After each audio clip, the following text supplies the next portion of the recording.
now today we have Tyler, who, he has been serving the farmers and entrepreneurs in, various consultative roles since 2007. Kind of is quite passionate about, cash flow budgeting, organizational planning, software design. And Tyler also understands why people like green tractors better and why golden rice is a game changer. But not why, why people like extra cattle and, a lot of other opinions. But Tyler will today give you guys a perspective about how ERPNext is made for businesses, diversified businesses in the United States. And he would add up to what Michael had demonstrated previously about the fitment of ERPNext for the US market.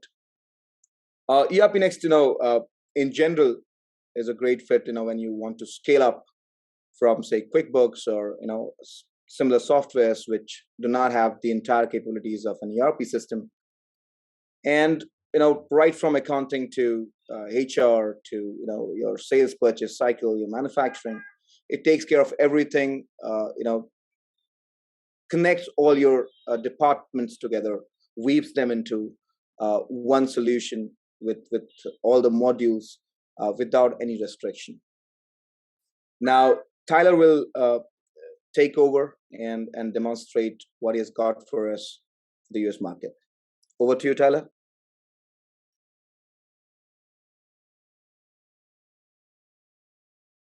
All right. Hey, everybody. I'm Tyler. And just to give you a brief overview of what we're going to be talking about today, some background on me, my business, ERPNext, and diversified vertically integrated businesses. And then we have a case study of a fictional group of companies, which is it's based on customers, but not explicitly so, and a lot of benchmark data. And I wanted to talk about why ERPNext is such a wonderful fit for diversified businesses, for people who are working across multiple domains, and show you some of this data and field some questions. So AgriTheory is my business. I started it in 2017. It has grown over the last year or so to 4 people. We're all based in the US, but we have customers also in Canada, South Africa, and the United Kingdom. The sort of work that we do is primarily ERPNext training and development, but mixed up in that is some regular old consulting and about business processes, typically how ERPNext impacts those processes or how it enforces best practices. And also typically alongside ERPNext services, we're doing a lot of what I would call data services, which is piping data from one place to another out of the SQL Server database and into ERPNext or Data Lake. Over the past couple of years, made a couple of contributions to ERPNext, the US regional module, which is at this point limited to 1099 reporting. Got a bunch of features planned for that for this year, and it's also getting pulled out into a separate app in version 14, which will make that a little easier to manage. I talked to lots of folks on the forum. I love helping people get their customization problems sorted out. I have participated in the agriculture and accounts working groups over the last couple of years. Typically, the answer to whatever question it is in the agriculture domain is that would be a great feature. And the answer in the accounts working group is what does the auditor want to see? In the 3 years ago, I did an introduction to the Frappe, /ERPNext, which had about 60 students from around the world. Some of the folks who are attending here today were in that class. We had a great time. It was aimed at consultants who wanted to become more technical in their understanding of ERPNext and Frappe and level up. I've also organized the Boston ERPNext meetup. We haven't met since the beginning of the pandemic, but hope to do so later this year. And periodically bug fixes to ERPNext when I find them.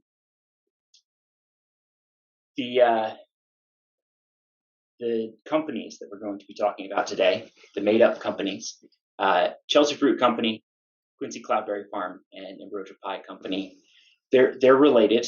The way that they are related is that Chelsea Fruit Company is the parent company, and Quincy Cloudberry Farm is a captive supplier in that they only sell their products to Chelsea Fruit Company. Likewise, Ambrosia Pie Company is a captive customer in that they only buy their fruit products from Quincy Cloudberry Farm. And this gives them a way to make a supply channel more stable and a sales channel that can absorb excess demand or excess supply. So what's going on here is that there's some vertical integration across these companies. This is a diagram of how the product flows, but it's also integrated across domains. So each of these three companies is using the selling module, the buying module, human resources, accounts, inventory, but specifically, the farm is using the agriculture module. There isn't a distribution module. That's the stock module, more or less, but that's what the core business does. And then the pie company is using the manufacturing module. And with that,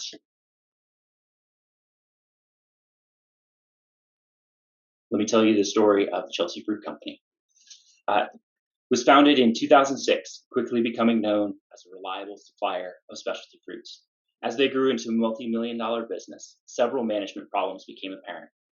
They had trouble knowing how much their product they could sell to their customers. This was largely because their demand cycle of a week was typically shorter than their procurement cycle, which is sometimes as long as a year. They had poor records for when their items were arriving, how long their inventory had been in stock, and how many units had already been promised to another customer.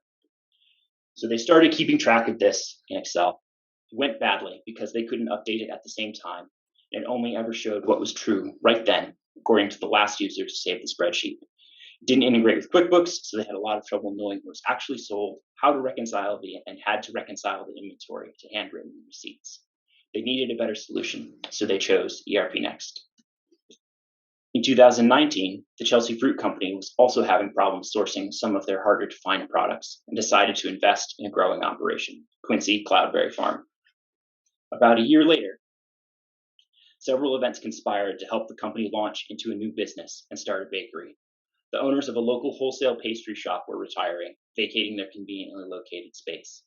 The bakery venture was a great way to use up some of their excess product and diversify their sales channels. Since their location lacked a retail storefront, they chose to utilize ERPNext's e-commerce features to sell pies online. ERPNext allowed their three businesses in three different domains to be on the same software, to share resources, data, and expertise between these three companies. Intercompany transactions just worked. Leveraging built-in reports, they are able to make their wholesale fruit business more efficient, invoice their customers automatically, and review balances inside the sales process. Using the power of the Frappe framework, they were able to design and build a forecasting tool that helped solve long lead times on their products. This allowed them to communicate to fruit growers what they thought they would need before their growing season began. They were able to sell their bakery products to customers through their website. They managed their contracts with growers through the supplier portal. They were able to respond to customer issues through the customer portal. The problems that Chelsea Fruit Company faced have been resolved. All of their employees are able to access ERPNext without data corruption. They digitize their sales and purchasing systems. They're able to better communicate with their suppliers about lead times and have real-time financials and inventory across all three companies. I wanted to reiterate why I think ERPNext is such an impactful solution for vertically integrated or diversified businesses. You get a lot out of the box. You're able to gather business intelligence across any dimension or combination of dimensions in your business. And if ERPNext can't meet some business need or specific workflow, you can extend it to make it do so.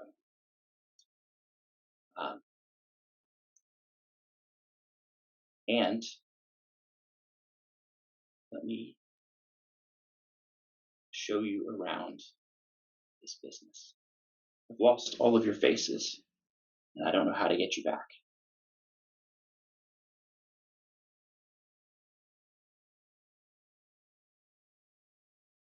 Well, that'll have to do. All right. Here we are. So the way that this is configured, 3 individual companies, 1 consolidated company. This one is marked as his group. And no transactions are ever booked to this one specifically. So this is a virtual entity, right? Virtual in that it is fictional. Yeah, I mean in this logic, it's not a real entity. It's kind of just the virtual parent to these 3 existing entities. Yeah, it's not like a legally registered company or anything. It's not incorporated. It's just on paper. Yeah, virtual. Yeah. So I often see that company called Eliminations or Elimination Company. That's the same. That's how that's supposed to work. Yeah.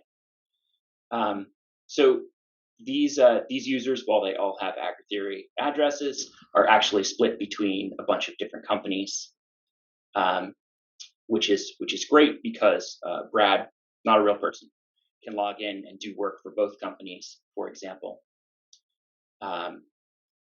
Likewise, items, you can see some mixed here. So Cloudberry, this is a farm product. Pie crust is a manufactured product. These are intermediate states in the manufacturing process, when they're in the sub-assemblies group. So all of the items are shared. This isn't necessarily correct for every vertically integrated business, but where these companies operations are closely related, it's the right decision.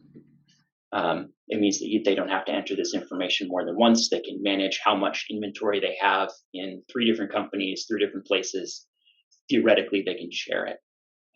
If they had 2 distribution companies, they might care, they might not. So, to show you how some of the intercompany transactions work, these are the sales orders for the farm. They place a sales order every business day they get a sales order every business day from the Chelsea Fruit Company. And down here in the more information section, it indicates what's going on here in that this is an internal order, and it was generated from this purchase order from Chelsea Fruit Company to Quincy Cloudberry Farm for 39 boxes of Cloudberry. And that's a very brief demo of how intercompany stuff works in ERPNext. This is both accounting and the inventory transactions that are being handled here. So, right. That is what I have for a demo, but I'm happy to show folks around more if there are questions. None of the information, this information is proprietary, but not secret. We put a lot of effort into making this demonstration. So we're going to hang on to it, but there's no secrets here because none of it is confidential. So I see, Gunnar, you have your hand up. It's been a long time, Gunnar. How are you? Good, thanks. Yeah. My question would be kind of related to my first question. We have one kind of virtual entity which kind of ties together the three actual entities. And we saw that items are shared items. And my question would be, who is accounting-wise the owner of these items? Can you kind of divide that now? That one company is the owner of the raw materials and the other company is the owner of the intermediary products and so on? You can. The solution to this is quite simple. I'm going to hesitate to make this change permanent, but I'll show you how to do it. So there's two pieces of it. You need a user permission, which we'll do in just a second, but basically just add a company field here to any document, literally any document. Standard link fields, options, company, and then you have to set the company in each item, which you can do with a handy bulk update from the list view. And then the user permission, which you end up doing is, for example, let's say Emmanuel only works for company here. I'll spell it right though. He only works for Chelsea Fruit, so that's the only records that he should see. So, for example, the farm growing supplies or the pie filling are not items that this user can access anymore. If you need somebody to work between two companies, you can add 2 user permissions. If you need somebody to have global permissions, they should have 0. But this is a pretty simple way to fine-tune the access and sharing between companies with a very simple pair of customizations. What I meant actually was that who is any item has a value, and that is accounting-wise important. And who is the owner of that value? That was my question. Not so much about who can access an item. Sure. So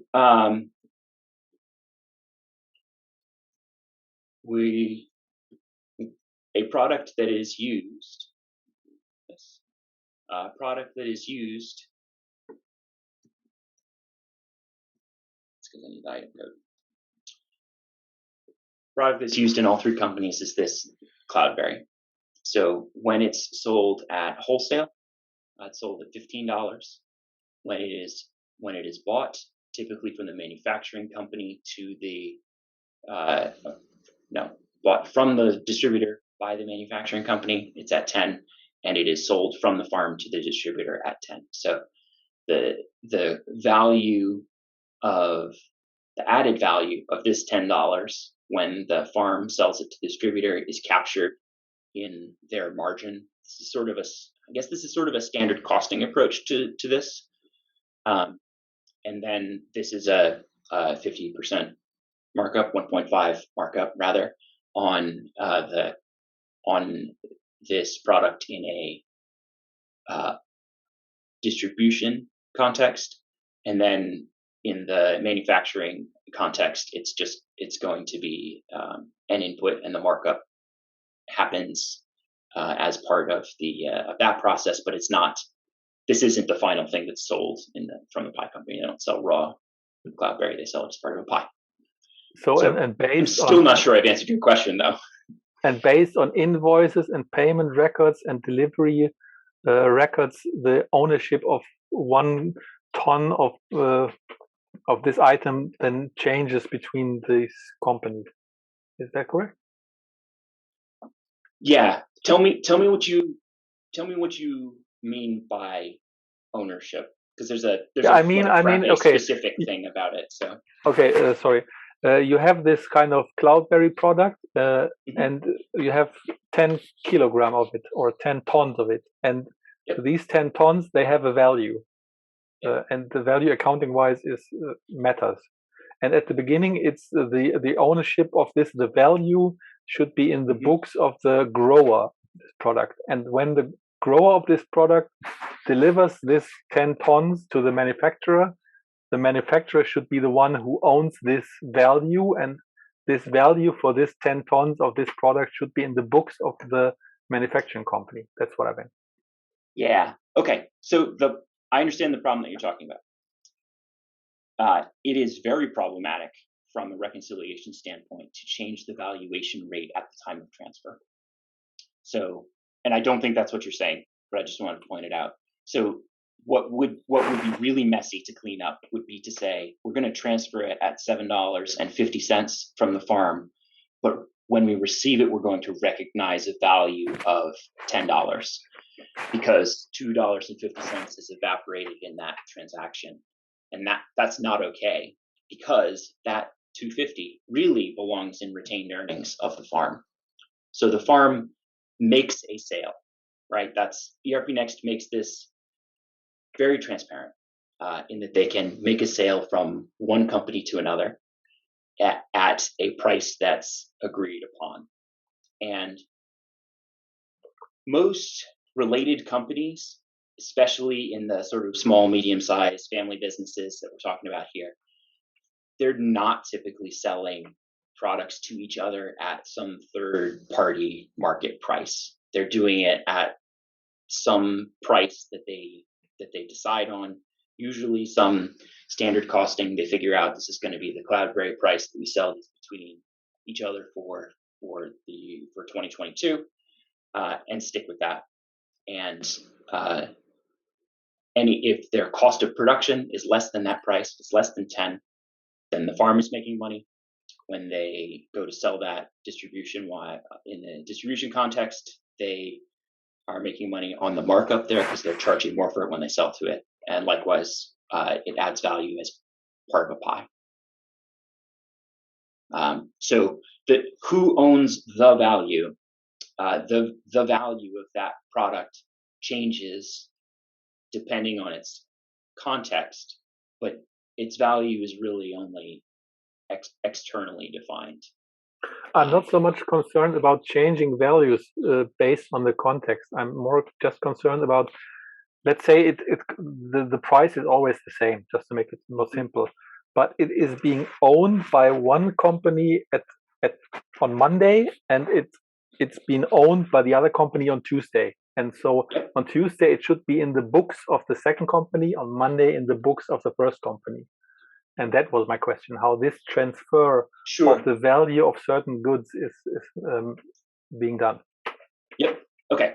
So the valuation rate problem, which you're pointing to, that isn't solved in this context. So I understand what you mean.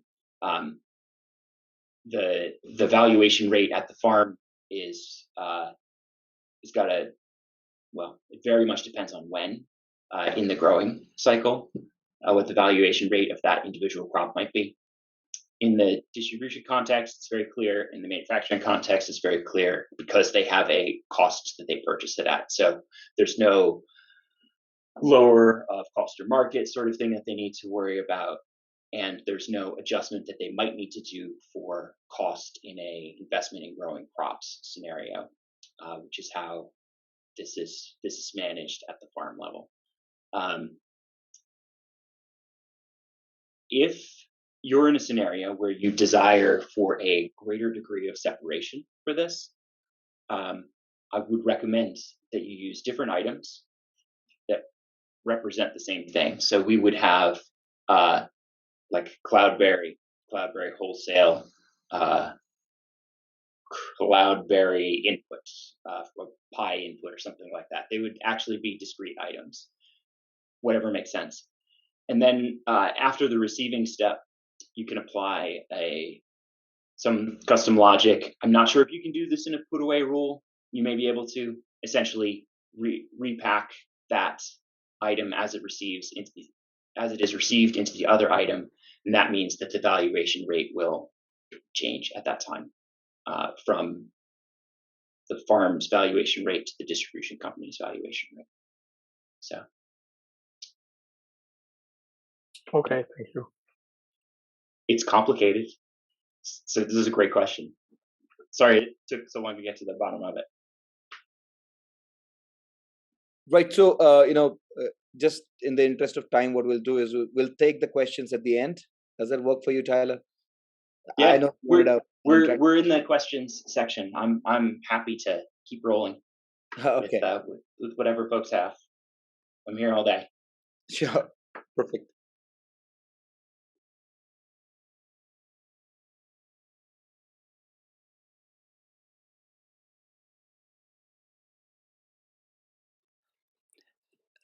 Tyler, this is Michael. This is a really good example of taking a business need and using the flexibility of ERPNext to solve the issue. Have you got? I know that you've got a couple of other experiences where you found that the flexibility of ERPNext helped you solve some sort of odd or important to the business, but not all that common things. So do you have some examples of things related in your history that the flexibility and the open source characteristic of ERPNext help you to solve those problems? Sure. So the one that's most adjacent to this example that I would want to talk about is work that I did with Hemant, who's on the line today, and Saf Rahman, who is a well-known ERPNext contributor. Hemant's company needed batch-wise costing, also known as lot costing, in addition to serialized inventory. So that ended up meaning several changes to the way the stock ledger works that was specific to them. The way that we managed that in this case was working ERPNext. That ended up in a pull request that Saf made. I don't know the status of it. I haven't checked on it in a while. But it was very complex to be able to make those mechanics work consistently across those three different management idioms throughout the stock ledger. So that's one example. The forecast example is another one. I have some background in sales and brought that approach. Like I said, I have opinions. Just ask me. Brought that sales experience to the forecast capabilities that allows you to say, I expect to sell this much of this item to this customer in this time span, and then break it down, tweak it manually by week or month or quarter or year. And then that automatically distributes it over the period, so you get some really nice granularity there. And like many dozens of other examples of customized workflows or extending ERPNext. Was there something you had in mind, Mike? Well, the one that always fascinates me is when you talk about the fact that an asset like a cow on a farm or whatever, it eats your inventory of food, and it changes over time. So yep, agriculture is quite unique. Yeah, sure. So there aren't many problems that are as challenging from an inventory management standpoint as a dairy farm, particularly the way they're managed near me in New England. So when a calf is born on the farm, value is, according to accounting law anyway, value is created out of thin air. It wasn't thin air, but there it is. So your unit of production, your producing unit, which is a cow, one of the byproducts of the dairy process is more cows, which is an inventory nightmare, right? You have to feed it one kind of inventory and you get another kind of inventory as excess, and you have no way to value that new inventory, that byproduct, because you have no basis in it. And the market for livestock, quite volatile, no matter where you are in the world. I suppose the market for livestock in some places where it's where some livestock is not legally able to be sold, it's either very high or zero. But yeah, so dealing with biological inventory is really tough because you need to establish basis at some point, and then the rest of the work that you're trying to do as you manage that life cycle of that critter is a projection. It's pro forma inventory, months or years out, in order to understand when that critter can bring value back to the organization in its intended way. And there are not solutions for this on the market. ERPNext is capable of doing it, but not without a fair amount of customization. So stay tuned for product announcements in the coming year. That's what I would say about that.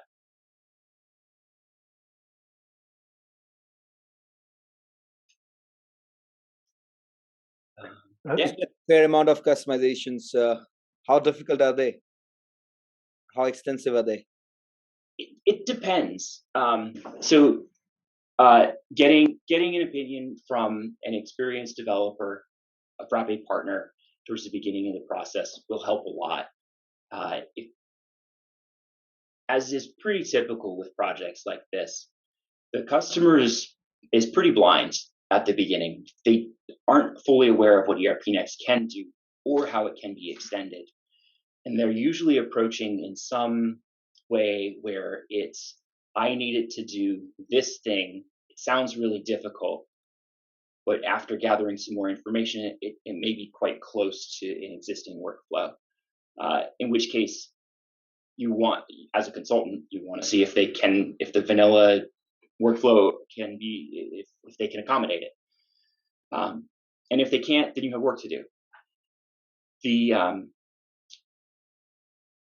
level of customization that can be achieved can be extraordinarily high and create extraordinary value.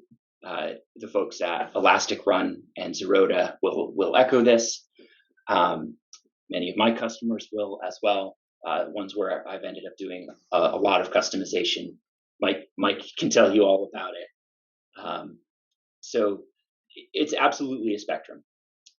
Many things can be achieved with the more limited set of customizations that are available from the ERPNext.com platform. If you have really serious work to do, according to an expert, then saving those changes with version control in your own application, applying them in a deterministic way, that's the right thing to do as you reach higher levels of complexity. And in those cases, Frappe Cloud or self-hosting are solutions that you should seriously consider. Great. Mr. Wagner has a question. Yes, another question about the setup of the three companies which kind of interact among each other.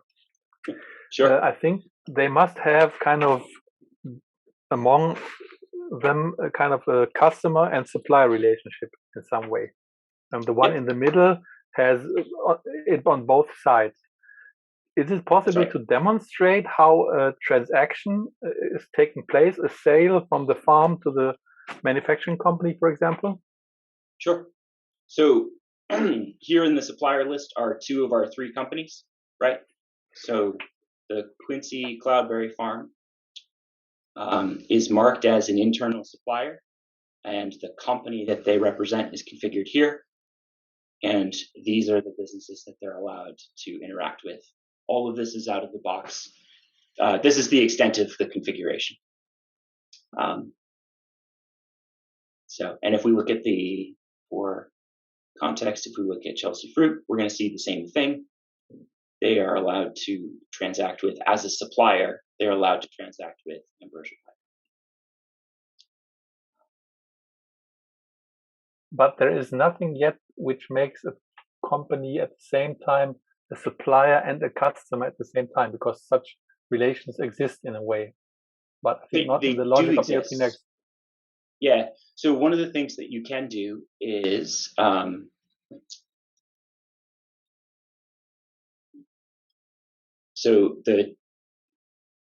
those relationships are unique, right? So it wouldn't be the sort of thing where you check a box and a company would just be both a supplier and a customer to each other.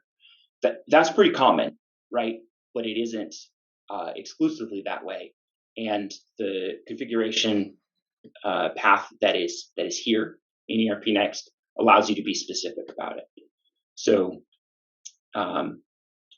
as a customer, Chelsea Fruit Company can do business with Quincy Cloudberry Farm and Chelsea Fruit Company. So in this case, we've got it so that they can do business back and forth. But that doesn't necessarily need to be the case. Okay, thank you. Yeah.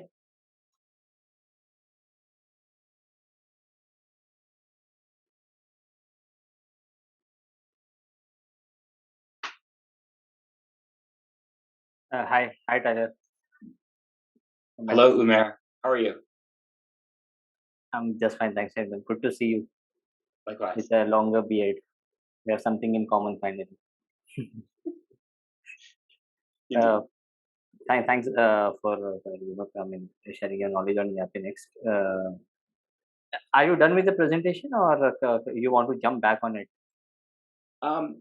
I don't have any other major points that I wanted to make. I'm happy to continue taking questions, but if you folks need to wrap up, we can do that. Oh, we're good. We're good. I think Umair has a question.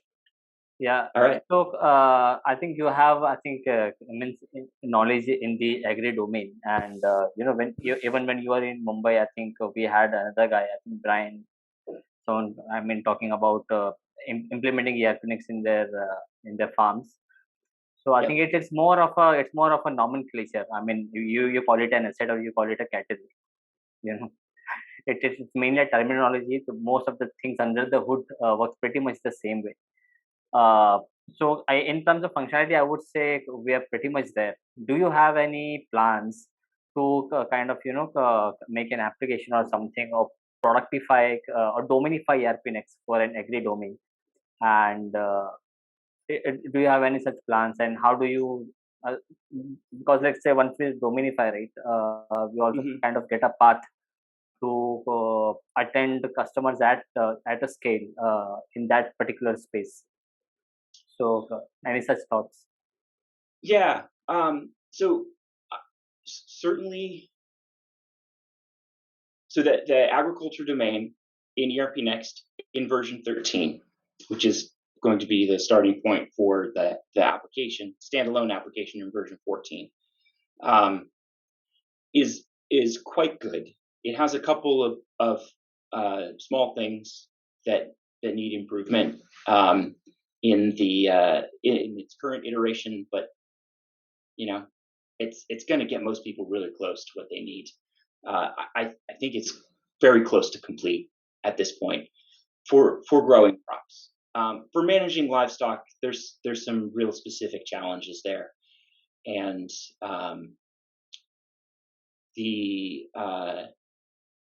for product development, that's the sort of spot that we're aimed at, rather than the vegetable crops, if you will, because of the extra complexity. And it's a place where we have some really specific domain expertise. So that's likely to be a standalone application. It is likely to integrate with ERPNext as its source of truth for many things. For example, items and locations, and as an accounting backend. But it doesn't need to be the exclusive accounting package that's associated with it. I would plan to integrate it. We do plan to integrate with some others as well, like Xero and QuickBooks, because they're so predominant in the United States. It would be impossible to try to sell an inventory management application in the United States that didn't replace or connect to QuickBooks. So, yeah, I would say that this calendar year, contributions will be focused on improving the version 14 app with a couple of small things, but probably not adding livestock management to it, and providing a bunch of translations, because the nomenclature problem is very real, as you mentioned. It's a hard thing to get right. I like very sure most of the fitment would be solved with the translation. I think it's actually like feature is pretty much out there. It's only calling as cattle asset sounds a bit inhuman. So sure. You just want to call it a livestock or something, or maybe just have a mirror doc type doing same work in the backend. Yeah. But good to know you're working on it and kind of giving it a shape of a product so that we can have very specific market. And yeah, of course you can kind of then entertain those customers also. Yep. At this point, very likely to be open source. Maybe not immediately, but it'll be open source eventually. As it approaches like a version 1 or 0.7 or something in that ready for review sort of phase of life, and also probably not based on Frappe because of some database design requirements that we've come across. So yeah, there's great. Any more anyway. questions?